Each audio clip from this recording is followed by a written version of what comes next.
in your first year, everybody's doing ONG, peds, internal medicine, and surgery. And I think of all of those, one of the most demanding would be internal medicine. Well, I would say all of them are demanding, to be honest. But you mostly by yourself as an intern. You've got a senior there. Usually it's yourself and an MO. We aren't a super academic hospital, so we don't have registrars at this hospital. So on calls, it would just be you and an MO. It's always just the two of you. So you can see like also the staff force is quite small. We don't really work in like teams and stuff as some of the larger hospitals do. You're just part of the department. Yeah, so internal, you get a All lot of right. patients. Yeah, sure. Sorry, do you have a question? No, sorry. You can continue because that the next question that I was going to ask was for you to just tell us about the work environment, about the different rotations, about the calls. Yeah. Okay, so with regards to the rotations, I had mentioned the four that we always do in first year, and then in second year, it's your family medicine, just 6 months, anesthesia 2 months, ortho 2 months, and psych 2 months. And in your first year, our group was quite a large group of interns, so we were doing like five to six calls a month, per rotation. But you would find that now they hired a lot less interns. So they were doing up to like 9 calls a month, which was crazy. And I know with their group that they've experienced a lot of pressure because of that. And you can't, like, what else can you do? You can't not show up to work. So they like proper getting their hours in. But yeah, okay. So as I mentioned before, it's you and an MO. Most rotations, your post call is from 11 o'clock. From 11. But as people will keep on saying to you, post call is a privilege. It's not a real thing or whatever. So most of the time you leave when your work is done, or if your group mates are nice, they'll be like, okay, no, you can go home and we'll finish off whatever is still outstanding. So yeah, it's a normal 8 to 4 day. Some rotations like surgery would require you to come in at 7:30, and then most of the time you're finishing work around 4 o'clock. If you want to go the extra mile for your patients, you can finish after 5. Like there's some things you'd feel bad to let somebody go home instead of just finishing seeing them because because it's my time or whatever. No. So yeah. Sometimes you'll find that your weekend calls are both the Saturday and the Sunday. So you do back-to-backs. We do have back-to-backs like in pediatrics as well as surgery. So back-to-back calls. During the week, most of the rotations have just got one intern on call, but you'll find like on the weekends there might be 2 interns on call because it's going to be so hectic. And yeah, as I mentioned, it's like 5 to 6 calls. If you can sort out your roster really nice, you'd get maybe like 2 weekends off in a month, and then 2 weekends that you would be working. And yeah, you just have to be very open with your group mates about what's everybody's goals, because also you have to consider like leaves and stuff. But yeah, all in all, the work environment is nice. It's quite chilled. Everybody's friendly. There is, as the year progresses into your second year, a lot more responsibility on you as an intern. As we heard from Dr. Siboset before me, there are times where you might find yourself alone, and you have to get used to it. So of course you're going to be discussing patients and stuff, but there may be times, for example, in ONG where your MO is in theater and there's a patient that they've accepted that's been referred, and they can't stop what they're doing to go and see the patient. You're going to go, you're going to clock, you're going to assess, and you're going to start them on treatment. So that means like you have to be, quite knowledgeable about the things that you're doing. So you're going to find yourself studying how do I approach this and that condition, and stuff with like emergencies, especially because you might find yourself on your own. So emergencies, yeah, that I see, because you might see patients alone. People are calling you in the ward, hey doc, there's a patient gasping, and your MO is busy doing something else. So yeah, that's one thing that you gain a lot of skill around, is handling emergencies. But yeah, other than that, I like the working environment. Everyone's super friendly. Everyone gets along. You really have to be such a sour, like a really terrible person for people to not like you in this place. Yeah. Mm. Thank you so much. And then when it comes to the DQs, we just want to know, are DQs available? Are they fully finished? How far are they from the hospital? Well, how much do they cost? Are there any extra costs that one might have to pay for, like water and electricity? Yeah, Mhm. thank you. Okay, so we do not have a designated, like a flat or apartments where doctors stay. We're all just scattered around, approximately 20 minutes from the hospital, in houses that locals have gotten like the tenders for, to have students. So currently I'm in a 4-bedroom house, where we share a kitchen, and there's a shared bathroom at the bottom. I was lucky enough to get the room with the in-suite. So you would find that in some places maybe it'll be like 2 people sharing a bathroom, or a lot of the houses have got their in-suite.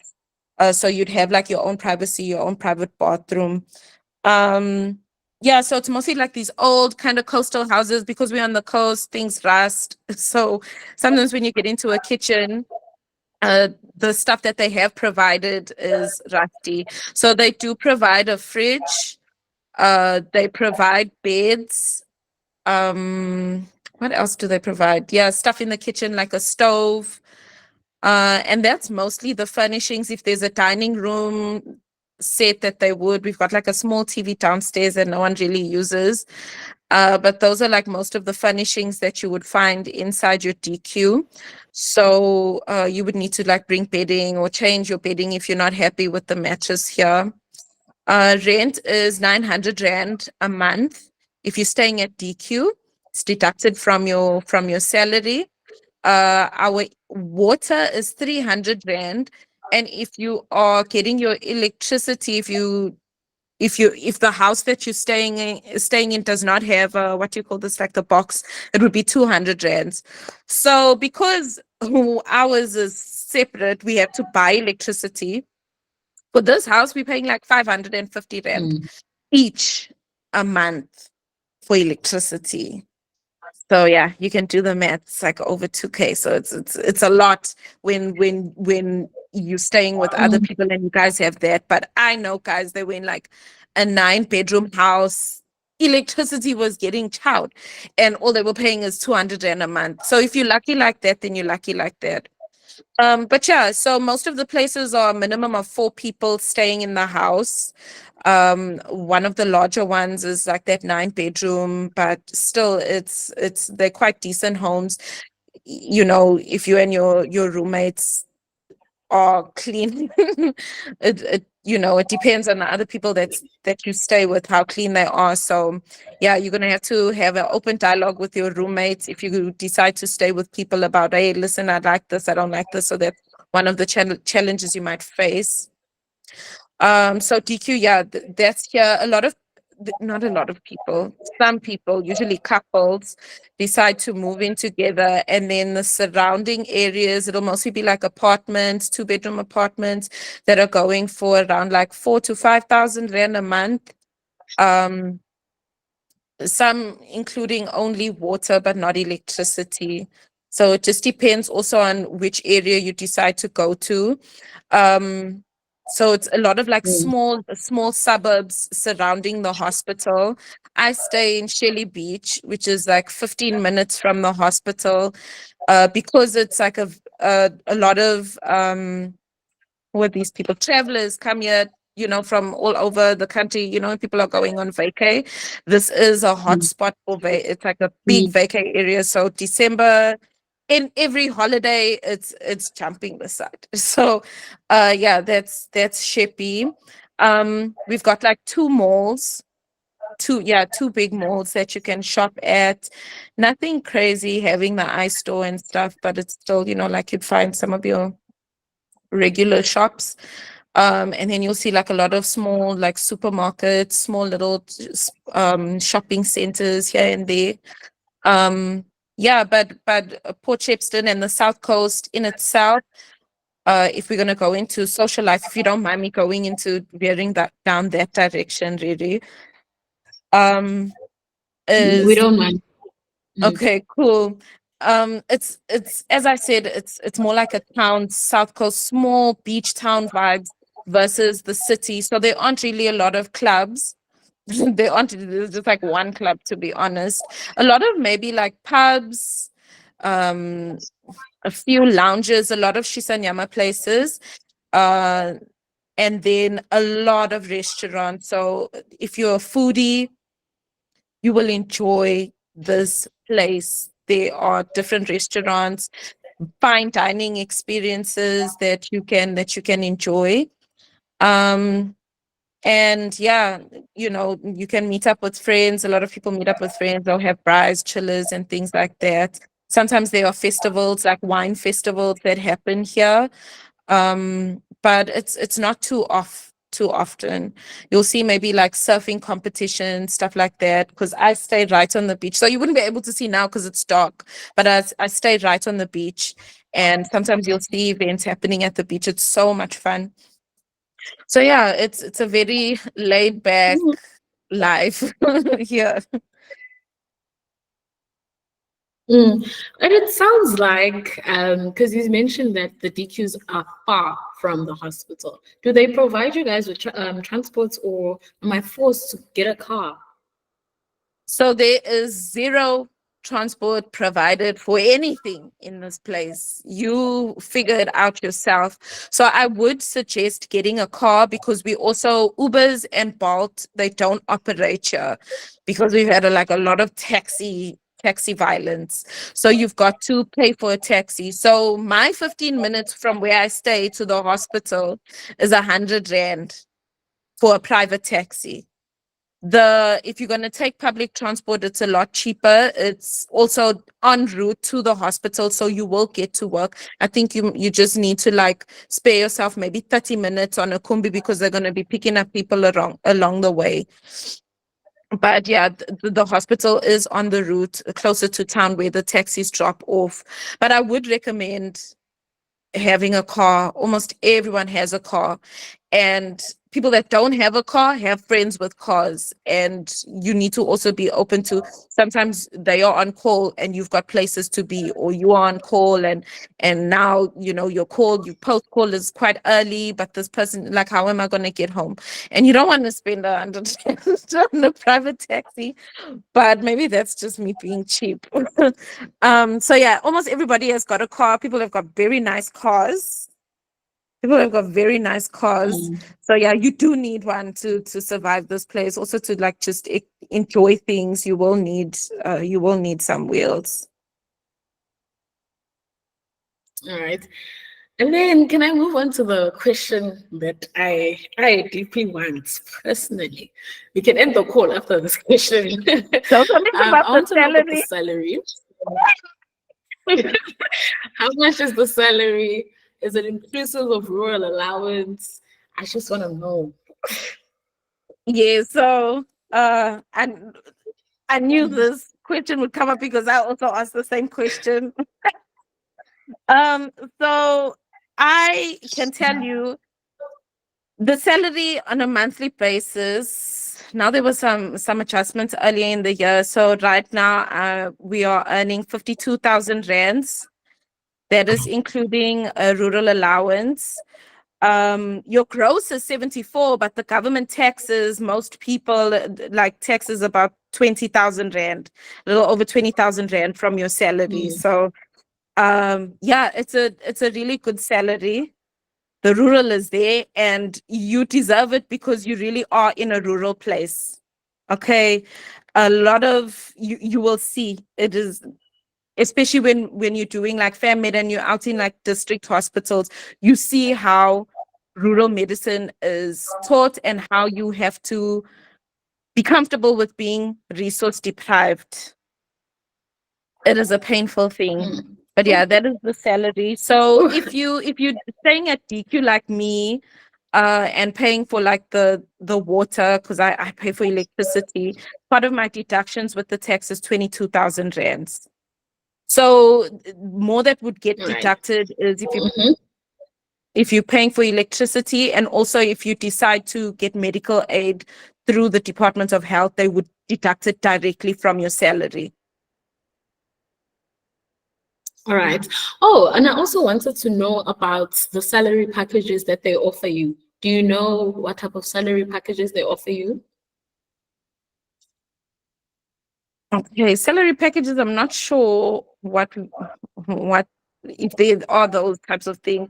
All interns, you get the same salary and the same overtime Mm. you with your rural allowance. So everybody's receiving 52. As you obviously become a comserves I think are getting around 60. And then when you're an MO, you'd be getting around 60 as well, or just under 60. But the salary packages are all the same. You've got your same amount of overtime, which is fixed overtime. If you find yourself having to do extra work, nobody's paying you for that. It's all, you're not going to get any extra benefits. It's all the same standard, no matter what. Mm. All right. Does that answer? Does that Okay. answer? So I just yes, it does answer the question. Thank you so much. I just want us to talk more, though, about the rotations.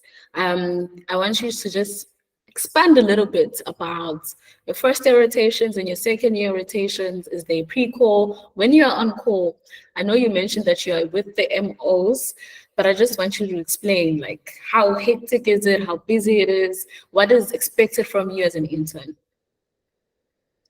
Okay. So for first year, my first block was internal medicine. Internal medicine is one of those rotations where it's just you and your MO. From the beginning of the day, there's no pre-call. So you get to work 8 o'clock and you are required to know every single patient that's been admitted from the time you start to the time you leave. So whether your MO has seen that patient or not, you still have to go and see them and note everything, make your own notes as well in some cases.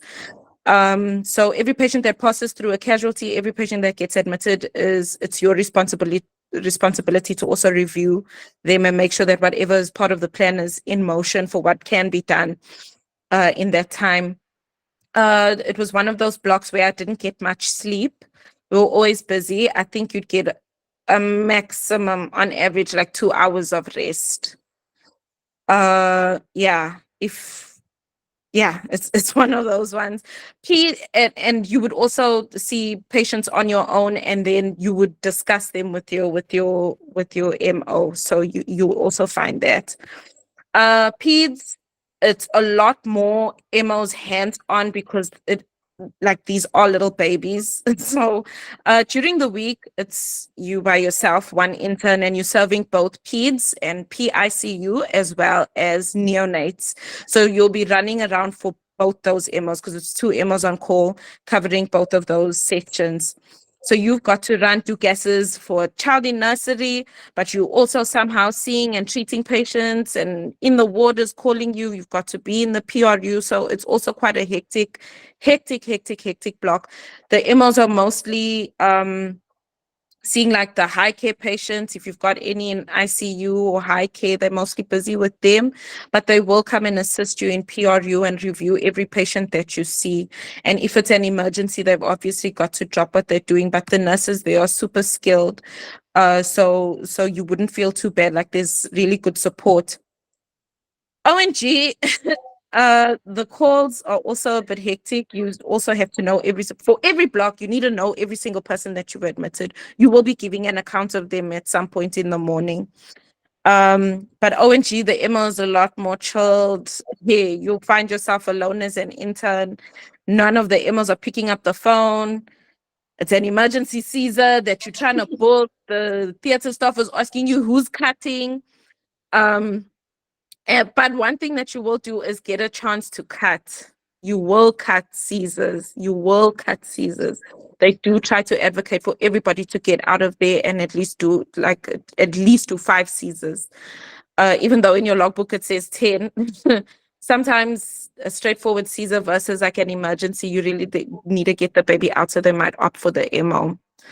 But yeah, also post call there is around 8 o'clock. So, and it's well deserved because it's also quite a hectic block.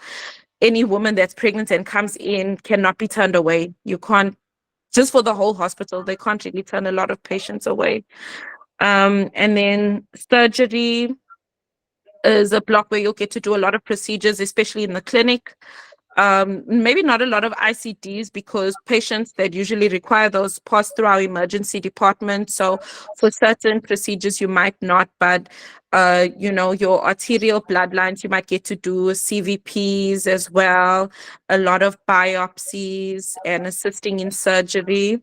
Some of the surgical procedures you might get to do, like I've done 3 amputations.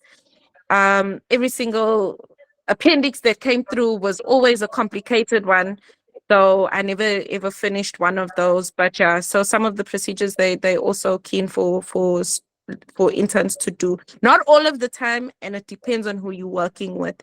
Some people understand the struggle, so they'd be down for you to try that, but there's no pressure. Now that I'm in my second year, I'm doing Fam Med 6 months. So I did Fam Med, which was 6 months, 3 months out in a district hospital.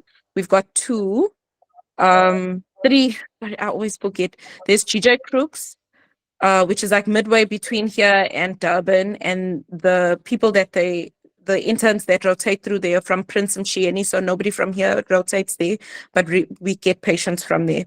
We've got St. Andrews, which is in Harding, is about 1 hour away from Port Shepstone. So you will be required to move there, which I did have to, and lived in a house with 3 other interns. And then we've got Murchison Hospital, which is around 20 minutes from here. So everybody had to drive. Once again, you need a car. Excuse me. Then also part of the rotations is through 2 community health centers where you'll spend 2 months or 1 month there, and then a month or 2 months in emergency department / casualty. And then afterwards is psych and, stuff that is all within the hospital. The only time you'll find yourself outside of the hospital is during Fam Med, when you are either in those district hospitals or in those CHCs. There's 2. One is about 15 minutes from the hospital, and the other one is also an hour away from here, which is in Heberdean, which I also had to move to. It was a little bit irritating. So yeah, you also move into an apartment there. But all of it is provided by the hospital. Everything is livable. They actually quite a lot better than some of the DQs people are staying in. But yeah, that's a bit of a sacrifice that people have to make versus like driving an hour. I don't know about you, but the petrol prices, even with the salary, it's not worth it. So yeah, and then the rest of the blocks are all here. Things get better during your second year. It's a lot less stress on you with regards to having to physically be at the hospital, because with some of these rotations like psych, we finish around 12, around 1 o'clock, and then you can just go home. Whereas in your first year, everything is 8 to 4, 8 to 4:30, and it is, yeah. So yeah, those are the rotations. It gets better. The hours get better. Thank you so much. And then when you're doing your rotations in the other hospitals, like you mentioned, you go to GJ Crooks, you mentioned they provide the residents, but is the rent still deducted, and how much is it? Is there any change, and do they provide you guys with transport, or you still need to bring your cars? So when you're going to places like Harding, it's better to move there. some of the doctors that work there are driving from Port Shepstone. So there is a lift club in the morning, but it's not hospital provided. It's just the doctors getting together to get to work together. So yeah, they're not providing transport. So that's why there's a DQ there that is it's better for you to stay, because it's like 5 minutes drive from work, which is a walkable distance. And then your rent remains the same no matter where the hospital puts you. The Department of Health still deducts the same amount. You don't get any extra deductions. Your water and electricity remains the same. However, you'd probably have to buy electricity wherever you're going.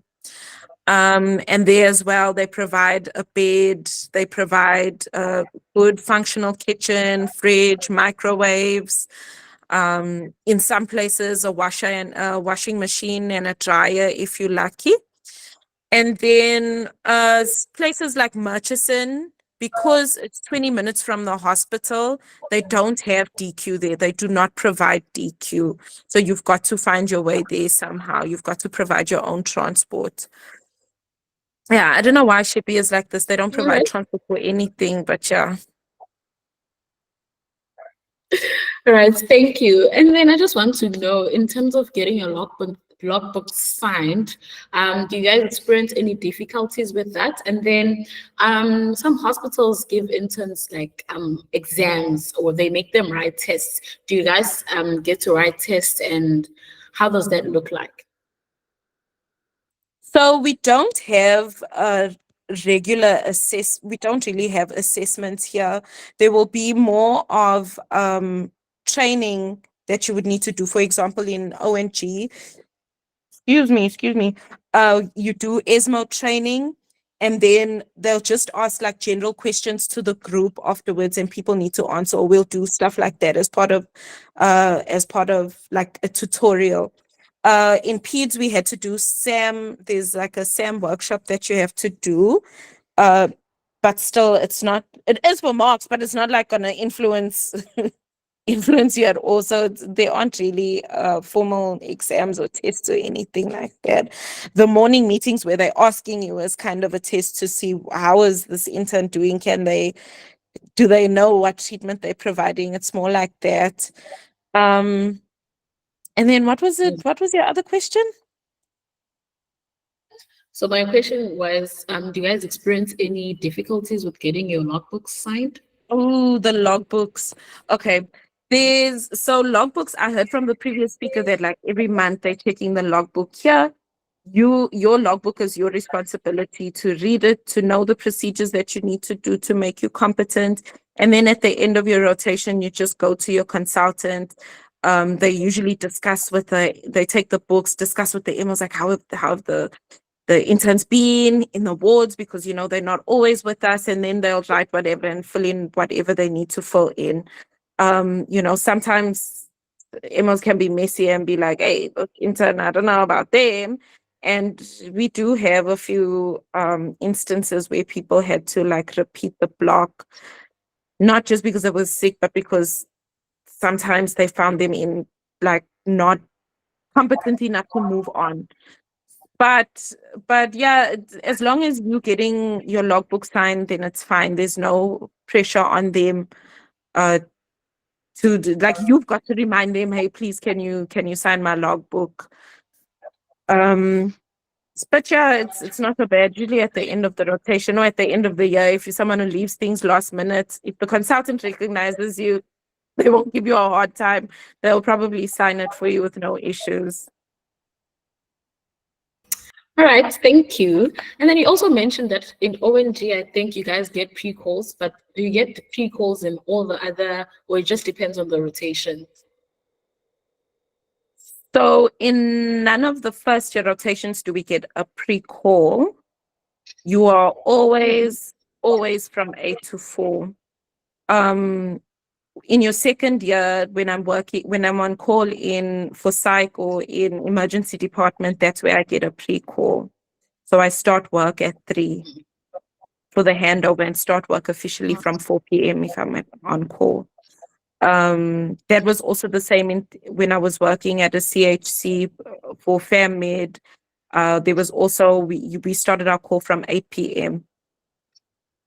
So those are the only rotations in your first year. There isn't any pre-call. The MOs in ONG get pre-call, but the interns don't.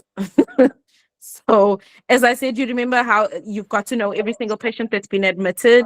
You've got to know every single patient that's been admitted because you're there to know them and to document them down and to admit them yourself as an intern in ONG. You've got to know what's up, and then you just kind of tell your MO when they get to work, hey, these are the patients in high care, and we've got this patient in ICU. These are how many that I've booked, that I've admitted, so many booked for theater that you might need to cut. So it's like that. So you'll find it's quite unfair. I think also in Right. anesthesia, the MOs get a pre-call, but not interns. Okay. Thank you so much. So I'm just going to be reading questions that we received from those students. The first student, they asked, obviously, how many interns would you get per call? And then they also want to know what was your top 5 and what choice was Portshepstone in your top 5? Okay. So during the week, most rotations, it's just one intern on call. And then on the weekends, for example, in pediatrics, there are 2 interns on call on Friday, Saturday, Sunday. In ONG, there's one main intern that is on call doing the full 24 to 28 hours. And then there's somebody doing a cover who would be in the gynae ward that would work from 8 to 4 on a Saturday and Sunday. But in most rotations, like internal medicine, Monday to Sunday, there's only one intern on call. The surgical rotation is also like that, 1 during the week and 2 on the weekend. And then regarding my top 5, I can't remember exactly what the others were. I know that I had Helen Joseph. I think I put King Edward, and then I think somewhere random in Western Cape because I knew I wouldn't get it. And then Rob Ferreira Hospital as well. Yes. And then Portshepstone was my first choice. If you want a hospital like that, like a rural hospital, you've got to put it as your first choice. The government is all about making sure that your rural hospitals are placed so and well staffed. So if you want a rural spot, you have to put it at the first as your first choice. And a lot of the people that I work with did the same thing, where Sheppy was their first choice. For me, it was about like convenience. It's an hour, 2 hours from my home, an hour and a half from Durban, but still far enough from things, but close enough to things. So that's why I selected it. And also because I had heard from people previously that the working environment is very positive. It's not super duper academic, but procedure wise that you'll grow. So that's why I selected it. Yeah, it was my first choice and I was lucky enough to get it. Right. And then are the wards overcrowded? If they are, how bad is it? Do patients share a curtain in the ward? Okay. Whew, okay. So once the hospital is full, the hospital is full. We don't accept any more patients. They've got to be kind of overflowed unless it's like a life or death type of thing, overflowed into like the district hospitals. But yes, the wards do get full. We get many a time that we are just like the wards, there are no empty beds. And unlike a district hospital, which is what I've seen, we can't have patients sleeping on mattresses in the corridor. I've seen that at district hospitals, and they get a big brunt of patients that are accepted to a hospital but can't actually be transferred. In all of our wards, there's usually like 4 beds in a room or like a cubicle or whatever, and everything is separated by a curtain. So it makes it hard when you've got to share bad news and you're in the ward round and stuff and other patients can hear. But unfortunately, that's just how things are. Yeah, it does suck. Okay. And So then in yeah. terms of how well resourced is Portshepstone? Do you guys have to look for things? To be honest, everywhere you go, you're gonna have to look for something. But we've got most of what we need. There've been a few times where we've run out of a specific size gelco, or the hospital got like made a terrible decision and decided to order a lot of one specific type of gelco. There's been times where we've run out of stuff like tegaderms, certain types of fluid, certain cleaning stuff like povidone we've run out of. And resource wise, because we're like the only regional hospital around here, we've got one CT scan machine. And so when people are booking for CTs, like now we in August, probably they'll only get like a slot to do a CT, an elective CT in December, if not January. So the wait time to have access to certain resources is very limited. We've got one psychologist serving the whole of South Coast. So referring patients for stuff like that is also quite tricky. And you'll feel like you're failing people, but it's just how it is. People are also coming from private to get public health, and so and I mentioned already people crossing provincial borders to also have access to us. So it does, excuse me, become a lot. It does become a lot. You see a lot of people from everywhere. So one thing I did want to mention is anybody who is non-Zulu speaking, please brush up on your isiZulu. Please. No matter where you're going, I think that you've got to grow up and grow better, and you can't be ignorant to the people that are around you. I think it's important to make good communication with your patients. You'll see it can change everything, being able to actually interpret what somebody is saying. So yeah. And then also, if you want to learn a little bit of Xhosa, you can.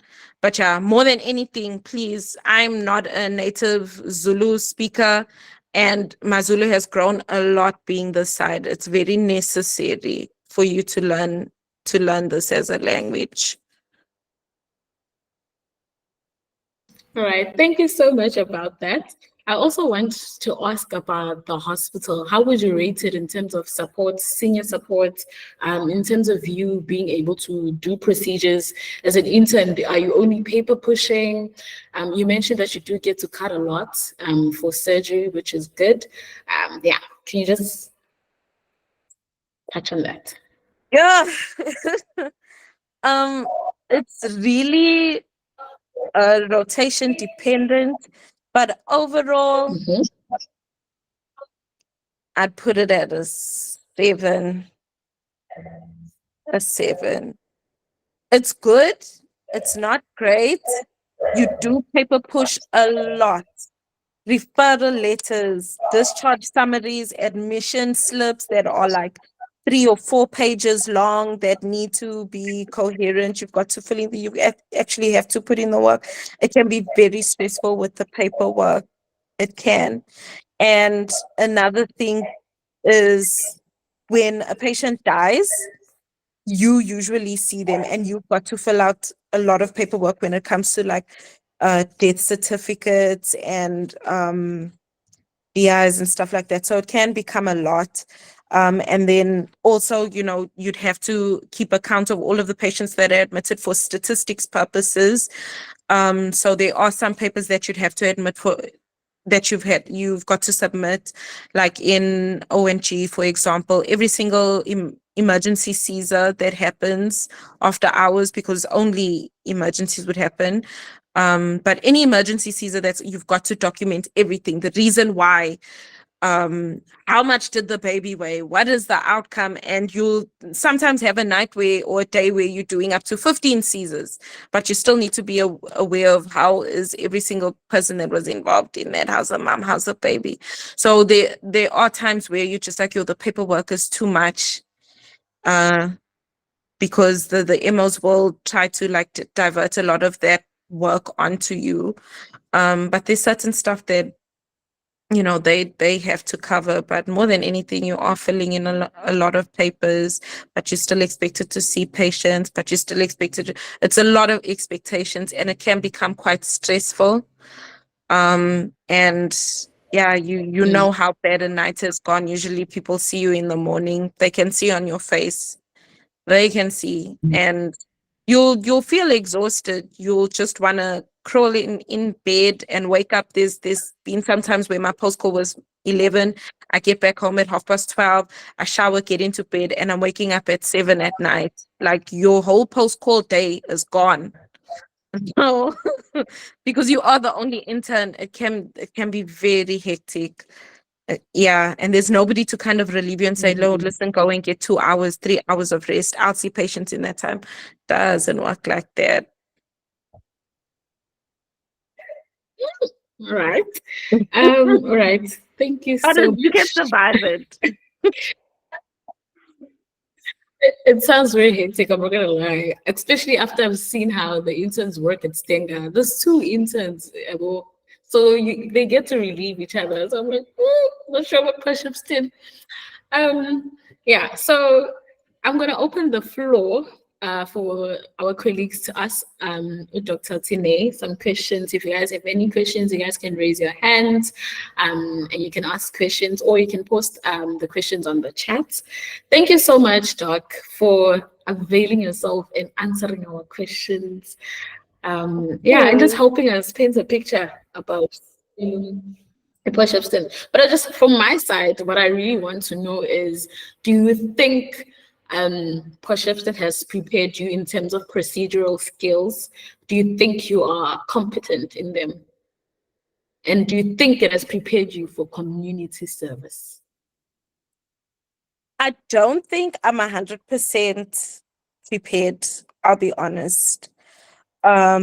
Because my exposure to certain things is quite limited. Like, for a CVP, yeah, I'm confident. For an ICD, I've only put it in like 3 times. So in that aspect, and every single time my hands were shaking. So to be able to say that I'm super duper confident at doing certain things, I'd say no, more for like the larger procedures. But for everything else, I do feel well prepared. I can manage what's going on in the ward. I can manage if the nurses are complaining or alerting me that there's some type of emergency. I do feel like I'd be able to know where I'm starting at least. And usually you'll find yourself like picking things up as it goes. I think as much as internship is a time for learning and growing and being able to do a lot of stuff, you should also forgive yourself if you didn't get the chance to do some of these things. And if you want to learn about them, you can go, you can read up about it. Like a BMAT, none of us have even attempted a BMAT. We never had the opportunity. A BMAT was done. It's a very rare thing to be happening in our wards, but it was always done by one of our senior MOs, or maybe they'll have one of the younger MOs trying it out. But for an intern to do it, it's like unheard of, because it's not that much of like a common procedure, including stuff like liver biopsies. Like that's not stuff that interns are doing here. But other stuff, yeah, you'll do. Like yeah. As I said, it depends on who you're working with. Some people might allow you to cut in when there's like a ruptured appendix, or if there's ectopic pregnancy. Depending on who you're working with, they might also allow you to fish around for that thing. So there's certain stuff you would get exposure to, and some of it you wouldn't, but you should try and observe whatever you can. Yeah. They're also just trying to ask Uguti, if one doesn't want to stay at a DQ, are there areas around where they can rent, and maybe how much is the rent around there? So for a one bedrooms aren't very nice around here. Most of the places are like 2 bedrooms, and they are around 4,000 to 5,000 rand a month. So you're not forced to stay at DQ. I would just recommend it because it is so much cheaper on the pocket. It's like 900 rands of rent, and you can make your surroundings beautiful and work for you. It also, they provide security, which maybe where you're moving to does not provide. But if you're not down for DQ living, then the surrounding areas are quite safe. Most people have got private securities that patrol the area and provide service from that company. Yeah, so you'd also find some really nice places around here. I don't know a lot of people that have moved out of DQs, but they are few, usually like couples and stuff, and then they split the rent, or they found a friend, another intern who also didn't want to stay at DQ, and then they just become roommates and then share like a 2-bedroom. Right. And then just received a question: do the DKs have Wi-Fi? And what is your worst experience at Portshepstone, and what is your best experience and why? Okay, Wi-Fi is your own endeavors. You have to pay for that. Nobody provides Wi-Fi here, unfortunately. But there's really nice telecom deals that you might find on MTN.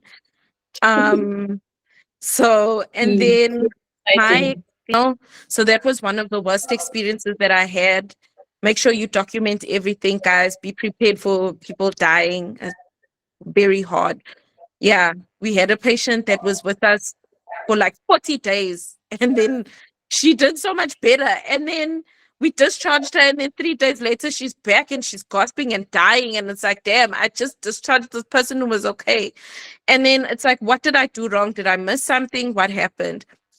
And then, best experience, besides like successful resusces, the best experiences are just when your patients acknowledge you and say thank you.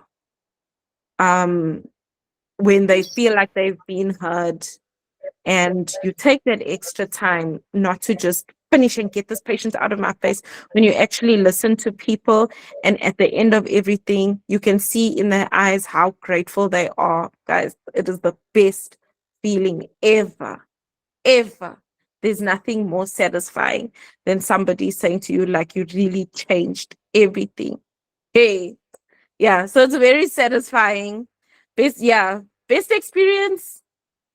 Yeah, there've been some good ones, but I think just those small moments make all of this worth it. Yeah. Yeah. All So right. Thank you so much. Uh, um, yeah, I've learned a lot. Thank you so much. If there are no longer any guys, do you have any questions? You guys can raise your hands. Going once, going twice. If there are no questions, then thank you so much, Doc, and I wish you all the best. I think we are very lucky to have such a doctor. Um, just a final question. thank- If the students would like to contact you and just ask more questions about Portshepstone, maybe they will be accepted there. How can they get a hold of you? Instagram, or can I share your number? Or what's the other thing? Is it TikTok? I forgot. How can they get a hold of you? So you can share my number. I prefer that. I hope you don't mind. I send voice notes because yeah, texting is a chore sometimes. Um, but yeah, voice notes I think are a bit better. But also on Instagram, you'd find me Tene Okafor. You'd also find me on Instagram as well. And yeah, feel free to message me and to join the Smolanyana family on the South Coast. Thank you so much for having me. I really appreciate it. And good luck to all of you. No matter what, even if you don't get your first choice, God has placed you where you need to be. There's someone's life there that you're going to change and you're going to save. And even if it feels small, you are making a big difference no matter where you get placed, guys. Thank you so much. I will share Dr. Today's number on the chat. If you guys just hang tight, I'll share it and you guys can text her. Thank you so much, Doc. Okay, thank Oh, you so Doc, much. if you don't mind, can you please share a video of the DQ? I'll text you on WhatsApp if you don't mind, so that we can share it on our student group chat. Okay, I will. All right, thank you. Bye.